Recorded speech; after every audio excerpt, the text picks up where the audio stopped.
Hey everybody. A couple quick announcements before starting today's episode. The first is I snagged another 5-star review on iTunes. This one is by a listener who goes by the name The Wolf Oriadon, and it's titled Helpful and Open. These are first-person accounts that I relate to on a deep level. I love this podcast. I started from the beginning a few weeks ago. I have laughed and teared up. The stories told are amazing. I cannot wait for more to come out. These stories have helped me understand the addiction cycle and why some people become addicted in the first place. I enjoyed hearing both sides of drug use from everyday people.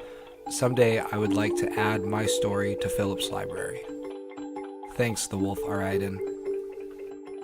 The second and final announcement is I'm in the process of creating a psychotropic website. I'm not exactly sure what I want to do with it yet, but some of the ideas I have in my head are a potential newsletter, access to episodes, and potentially psychotropic related merchandise. I'm not exactly sure that it will be released by the release of the next episode, but hopefully it'll be available to view by the episode after that. So within a month, you should have access to this psychotropic website, and I'll keep you posted. So with that out of the way, I hope you enjoy today's episode. Thanks for listening.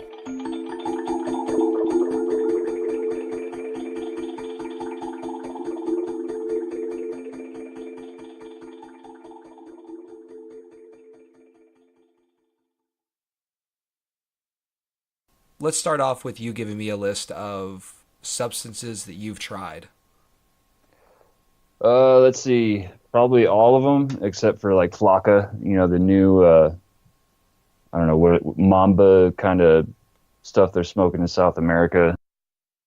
I've tried to smoke Mamba, just to see, what was going on there. And it's not for me.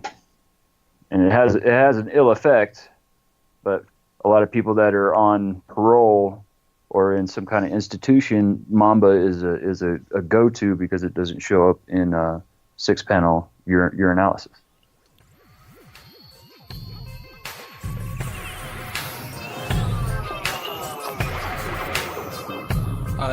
What is Mamba?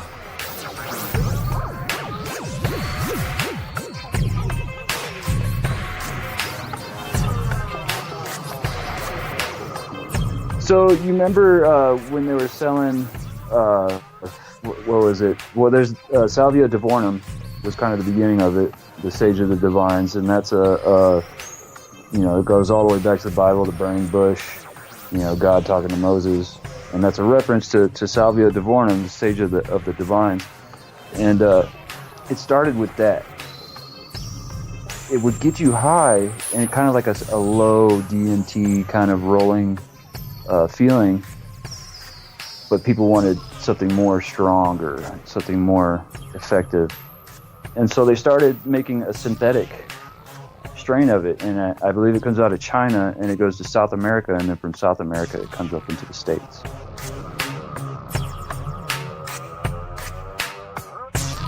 Psychotropic presents Hunter.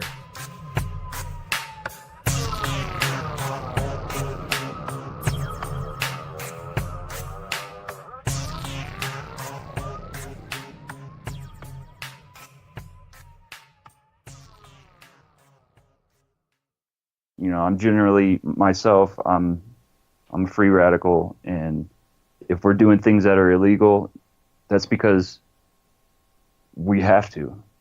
We're outlaws in a society that sees us as something to own and lie to and direct.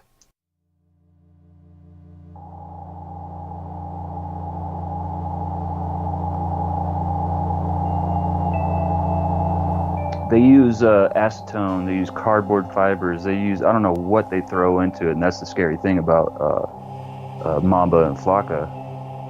And not just that, I've seen folks get into fistfights with a parking lot blacktop, just with the concrete itself. I was playing basketball, and couple cats went over and lit up a Mamba joint, and one guy started walking back, and a fire truck, lit up its siren and lights, and he took off running like he was on fire, and just ran around the block like 2 times, and then kind of winded himself out, and he had to sit down.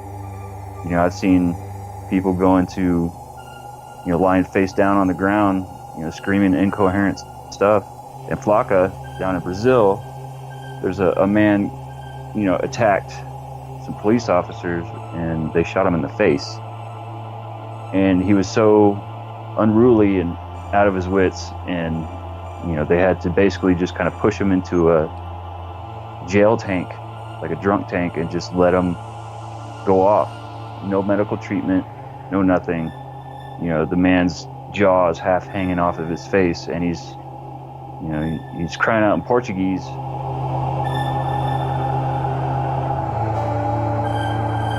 But because, they see him as a drug user, they see him as a form of entertainment instead of somebody that needed medical attention or, some form of help. I'm assuming this is a video that you saw, is that correct? Yes. Instead of viewing him as like a form of entertainment, was he just so unpredictable that they were worried about being near him? As I say this, it kind of sounds kind of dumb to suggest that, because I'd imagine that they do have other forms of restraint, like they could have tasered him or something, or there could have been enough officers to subdue him fairly easily. Yes. The video kind of pans through, and you see the officers, and they're big guys. They could have strategically put him into a hospital bed and admitted him, for treatment. But they chose to let him walk around this drunk tank and be filmed, as he's out of his mind. He doesn't even know what he's doing, because the drug misfires the communication receptors in the brain. So the first thing to go is their speech and cognitive speech receptors and how to even talk. And then, other things are shutting down. I don't even know all the way through what's going on, but it's definitely receptors and synapses are being rewired and messed with while they're high.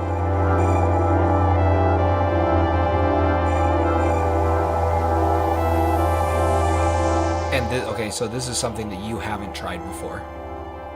I tried it, but Flakka, no, I have not. Why would you be interested in trying something that seems to induce that type of a state? You talked about the guy who getting his face blown off and still, being coherent, not knowing what he was doing, and then the other person who ran around the block like he was on fire, and then the other person who got in a fist fight with the ground.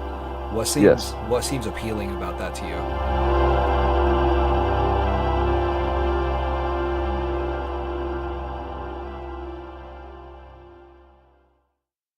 Well, it's kind of like, I don't know, it's kind of like a food or something, but, you haven't tasted it before, you see everybody eating it, but sometimes it gets people sick.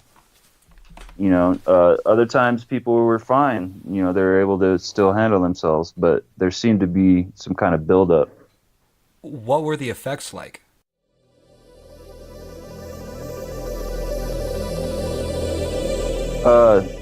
It reminded me of smoking Salvia. First, you kind of feel your body pressure drop, and you kind of sink. It's like you're being pressed kind of flat while you're still standing up. And, my mind didn't wander into any kind of crazy thing. I was still able to focus and do what, normal things. But the feeling my body had was definitely like a disconnect that isn't like a lot of other drugs. Like, the other drugs will, it's cocaine, it's a stimulant, it's going to get you, you'll wake up right out of your drunken stupor, if you do some good coke. But you're not going to lose your mind in the process, because that cocaine is actually a natural, it has some natural derivatives from it, and your body knows what to do with it. But with that Salvia and Flakka, I don't think our bodies know what to do. It's like an imposter molecule showing up, and your body seems to be like, well, this seems like I'm familiar with this this little invader that's coming in and telling me to shoot off these receptors. But I might need to shut things down. So, I think your body kind of goes back and forth with that drug to not let it run its course. You had mentioned smoking DMT. You've done that before? Mm-hmm. Oh, yeah. What's the difference between that and the Mamba?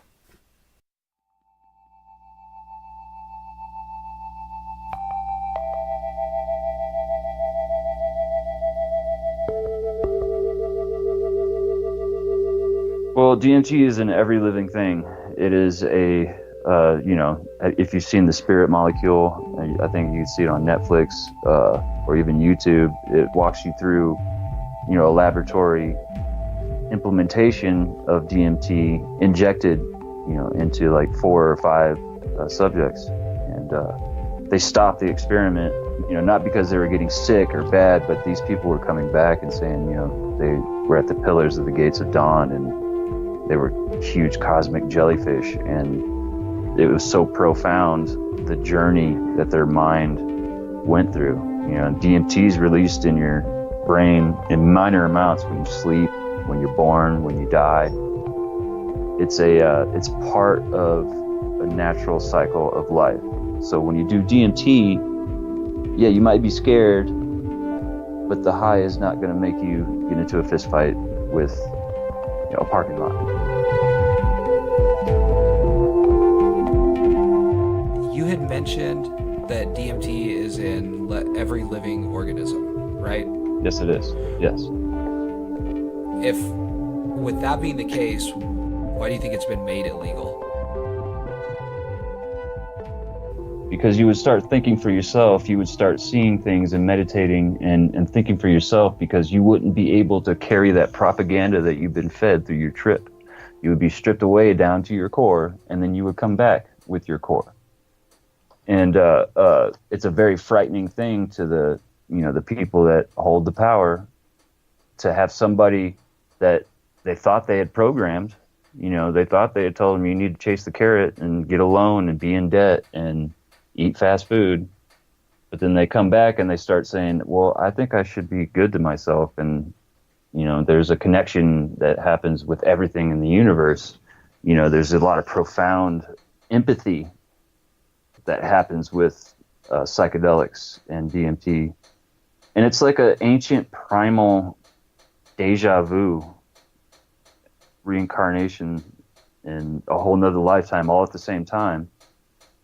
I mean, they used to say that the LSD was an attempt to overthrow the government if you had so many hits of LSD or acid, because you were going to take that acid and indoctrinate people into a whole nother frame of being.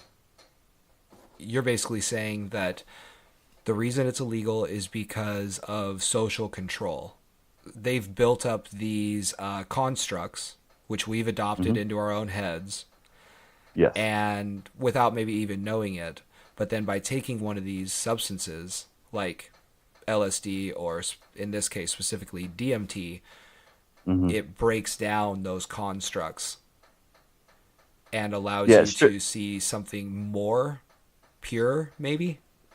Or even less, because all that baggage, you can't remember to keep it with you in your subconscious, because your subconscious is being stripped down to, your pineal gland, is kicking all that serotonin and melatonin out, and you're tripping. You're going into dynamics that you would have never thought before. You're basically, it's kind of like, have you heard of the stoned ape theory? Yeah, McKenna. So kind of like that, where, they accidentally eat a fermented orange or get drunk or eat a mushroom, but something happens in the strands of their chromosomes and their DNA, an understanding or a feeling of something more, of a transcendence, of this isn't all there is. And that starts, that kind of kickstarts an evolution into, logic and understanding and awareness of your environment and the world. What's your experience with DMT?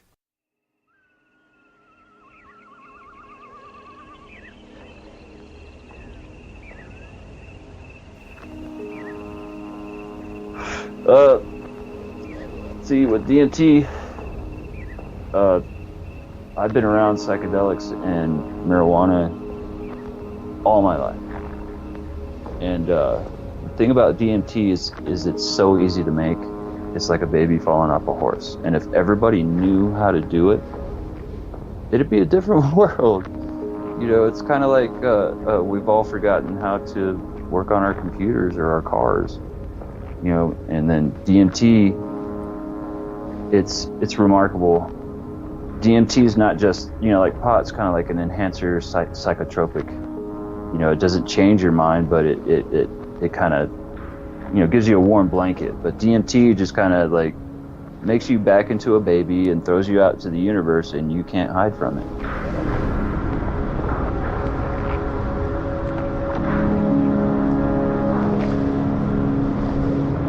The first thing to understand is that this was something that was done in ayahuasca, and the way they did it was a long-term slow release into your body. So you were tripping for 48 hours, you know, straight. You're in the thick of, you know, the deepest possible trip that you could have inside of your body in this lifetime.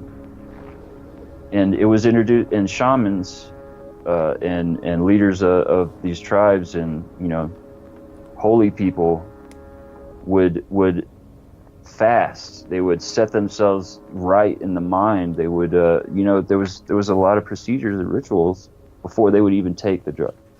And that's a part of the whole drug too. Is it's not really a religious thing to fast. It's also very, you know, it could be good for you and beneficial scientifically and logically without religion there. That's the first thing to understand when you want to be in a psychoactive, psychotropic, psychedelic state of mind, is that you need to first focus on cleansing yourself, because you're going to introduce something into your body and your mind and your life and experience that's, you know, should be a good experience when you want to take it. And you know, it was always the thing. It was like, I grew up in Austin, and there was a lot of acid. There was so much acid, it was just crazy. And, you know, if you're walking around like, man, I want to get high off acid, and like getting angry when you can't find it, it's that acid is not going to find you. It doesn't want you. And then when you least expect it, poof, here's 10 hits of acid, bro. Have a nice weekend. And then it's putting yourself into a healthy body and a state of mind of acceptance and listening and empathy, and then take the drug. When you go on your journey, I mean, you got to have trip masters. You got to have people making sure you ain't walking off the edge of cliffs, or to be in that moment and the whole zen of tripping, and you're with your friends, and there's, you know, campfire, and you know somebody's taking care of that. You have drink or a comfortable place to sit when you can't sort your own mind out. And then, you know, you go through the peak and you hit that chaos of losing your mind. And it could be a panic thing, because, you know, that's not something that we've accepted ourselves to do, because, you know, we're kind of trained to be like, I'm an old hillbilly and I got to act this way because that's how the Republicans act, or that's how the Democrats act, or, you know, that's how Snoopy is, so I'm going to be just like that because that's who I am. Well, all that's going to be melted off of your face. Then you start talking. It was always fun, like when you try to talk, when you're so high off of acid, you just kind of say some random blah, blah, and then people answer you back, understanding what you just said or what you meant. You know, and how is that possible? Because the whole language barrier now just went guttural, and people know what I'm talking about. You know, and then deja vu situations and weird events, or even bad events, like things happen, and then your mind process starts to pick up where you should be, because now you can't remember that, you know, it's supposed to be a war on drugs and I'm supposed to tuck my shirt in my pants, and like, no, you're just like, this is beautiful, and I see geometric shapes in every shadow and on people's faces. Like, what is that? What is this? What is that? You know, and that opens up more questions and more answers that need to happen. And, you know, the powers that be, you know, they get to see you just start to wonder, why am I paying taxes to people that are just going to waste it? Why do I need to be, why do I need to hide who I am? Because I smoke weed, I can't be accepted by my own family.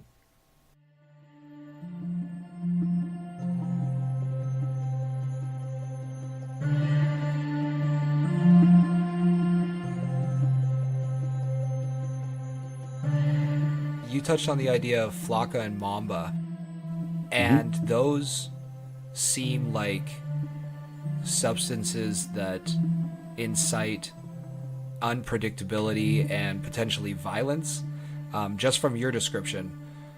Yeah. And I wonder if there is a confusion to be had because you're talking about other things like LSD and DMT as things that will kind of break barriers, break social Yes. barriers and social constructs that have been formed in your Yes. mind.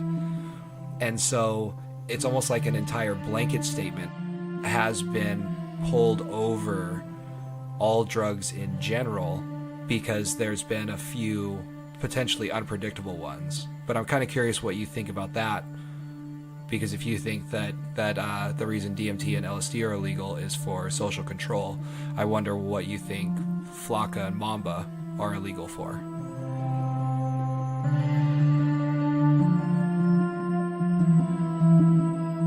I think Flakka and Mamba is introduced by powers in the government to destroy the people. Just like crack cocaine, it was invented by the CIA and introduced to Rick Rubin out there in California. And that's legit. These people introduced a hardcore step up of a drug that was already kind of based in something natural. The Peruvians eat the cocoa leaf. Then us crazy German people go to a laboratory and refine it, and then they start using it for eye surgery. And then they discover, well, it not only numbs things, but when I ingest it, I'm stimulated. But there's also a bad side to these things. And with Flakka and Mamba and all the data that I have from what I've seen personally, I've never seen anybody smoke DMT and end up in a situation where they're going to get shot in the face. But on Flakka, they are. And why is that? And it's completely synthetic. Who made these chemical compounds? Who decided that, they wanted to make a mock DMT molecule, but it's slightly off. It looks like it, but it's off. When you look at the stripped down naked form of these chemicals that, are you, the DMT is already inside you, and there's the DMT in front of you, and you're using that catalyst to release what your body already has in it to get high. And so that's why I'm wondering if Flakka and Mamba and everything I've seen is like their speech centers break down, and you can't understand them because they can't understand anything. But when you're on acid, you could mumble some kind of incoherent gibberish, and people know because of the tone and the vibration and because of who you are and who they are. There's a different level of communication, however primal or silly. It transfers from one human to the other. But with Mamba and Flakka, you can't ask somebody that's so high off of it, like what's going on with you? Like what do you see? They're shut down and they're shattered. It's kind of like that chaotic feeling on acid when you're hitting the peak and everything's honing in as you try to focus, because all this shit's just falling out of your cognitive logic, and it's falling out because you're going through a process. But with Flakka and Mamba, it's falling out because your brain and your receptors are shutting down because of this chemical compound. I believe it's a government attempt to cull the herd, make everybody smart enough to just do the paperwork and go home. You kind of suggest this idea that natural is kind of holy and good. There's almost a divinity to it because somehow by taking the natural thing, it synergizes with us in an appropriate way, whereas the synthetic stuff is almost kind of devilish and evil because it does something to our receptors that the natural stuff doesn't do. Yes.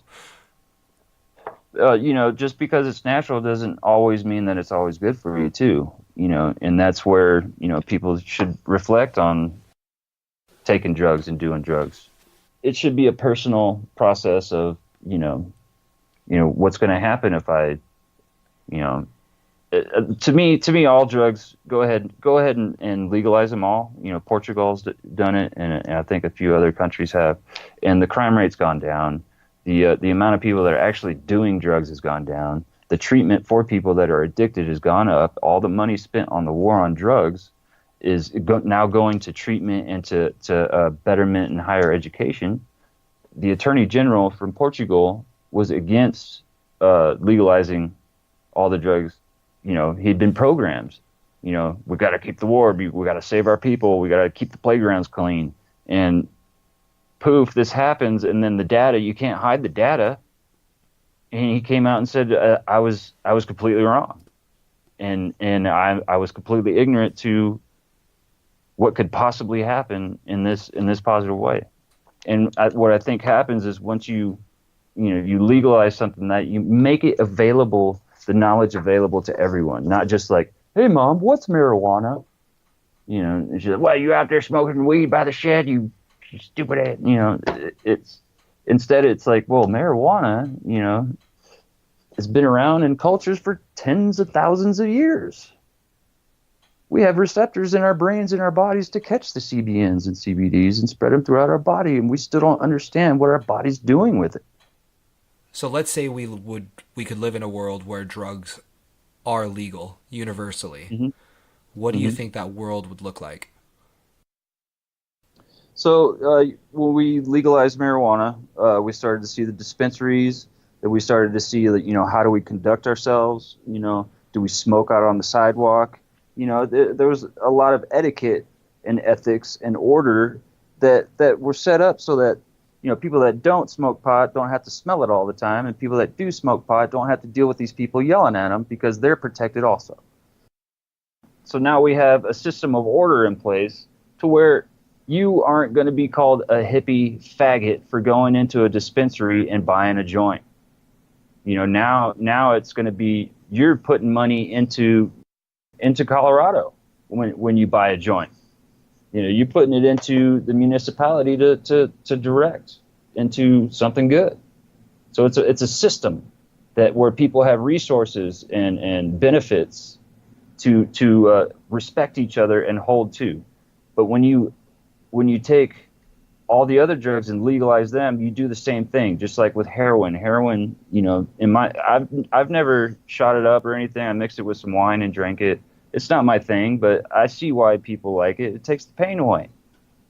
It takes all these problems they think they have, and it's gone, and they're good. I see why they reach for that. Instead, they've gone into a whole nother direction with heroin. Instead of like, okay, let's make a safe place for you to go to. Let's do a needle exchange. Let's do let's check you out for bloodborne pathogens or infections. Let's get you right and keep you right. And then when they keep coming to a doctor or a nurse to get their heroin, there's going to be a dialogue that opens up of like, hey, you're pretty smart. Maybe you should go to college.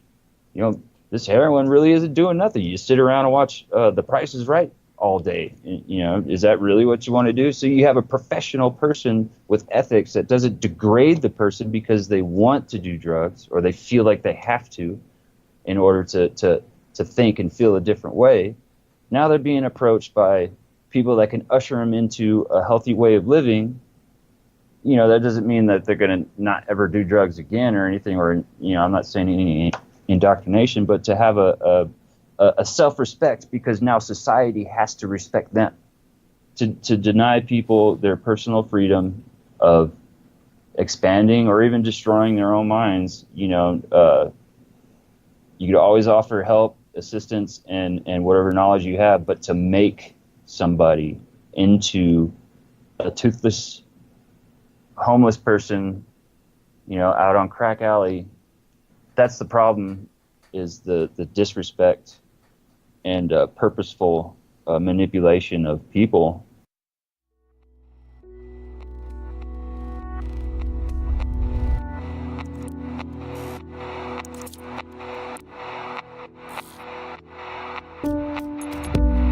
This episode was produced by me, Philip Johnson. All music featured can be found in the description section of this episode. If you liked what you heard today, please subscribe. Also, leave a review. Let me know what you think. Be sure to follow Psychotropic on Instagram at Psychotropic Podcast, all one word. If you're interested in becoming a supporter, you can do that by going to psychotropic.podbean.com. Just click on the Become a Patron button in the upper right-hand corner. Lastly, if you have a story that you'd like to share, I'd love to hear it. Shoot me an email at psychotropicpodcast@hotmail.com. Thanks again, everybody. See you next time.